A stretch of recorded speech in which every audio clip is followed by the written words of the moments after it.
Hello friends, welcome back to our channel. ప్రధాని Modi America పర్యటనలో భారత వైమానిక దళానికి సంబంధించిన ఒక కీలక ఒప్పందం కుదిరింది. హిందుస్థాన్ ఏరోనాటిక్స్ లిమిటెడ్తో అమెరికాకు చెందిన జీఈ ఏరోస్పేస్ ఎంఓయూ పై సంతకం చేసింది. భారత వైమానిక దళం కోసం ఫైటర్ జెట్ ఇంజన్లను తయారు చేసేందుకు ఈ అవగాహన ఒప్పందం కుదిరింది.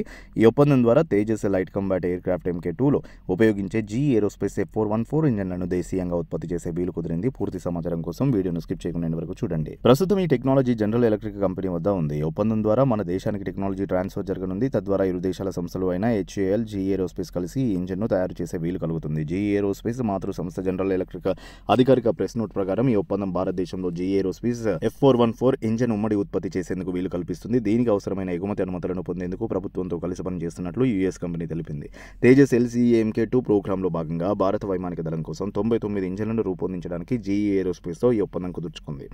ఈ ఒప్పందం సందర్భంగా ప్రధానమంత్రి జీఈ సంస్థ సీఈఓని కలిశారు. ఈ అవగాహన ఒప్పందానికి ముందు ఈ రోజు ప్రధాని Modi GE aerospace CEO Lawrence Culp జూనియర్ని కలిశారు. భారతదేశంలో తయారీని పెంచడానికి జీఈ సాంకేతిక సహకారంపై ఈ సందర్భంగా చర్చ జరిగింది. భారతదేశంలో విమానయానం, రెన్యూవబుల్ ఎనర్జీ రంగాలలో పెద్ద పాత్ర పోషించాలని కంపెనీని ప్రధాని మోడీ ఆహ్వానించారు. జనరల్ ఎలక్ట్రిక్ జీఈ ఏరోస్పేస్ ఇప్పటికే భారత వైమానిక దళానికి పరికరాలను సరఫరా చేసింది. కంపెనీ గత 40 ఏళ్లుగా భారత్తో కలిసి పనిచేస్తోంది.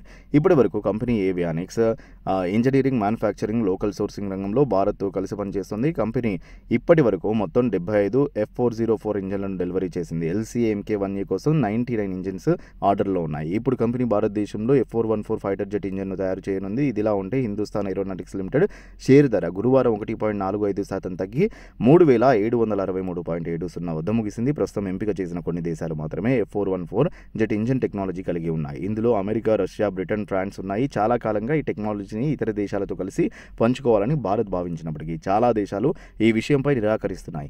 ఈ పరిస్థితిలో భారత్, US మధ్య F414 ఒప్పందం వ్యూహాత్మకంగా ముఖ్యమైనది మాత్రమే కాదు, చారిత్రకమైనది. ఈ టెక్నాలజీ ప్రస్తుతం చైనా, పాకిస్తాన్ వద్ద కూడా లేకపోవడం విశేషం.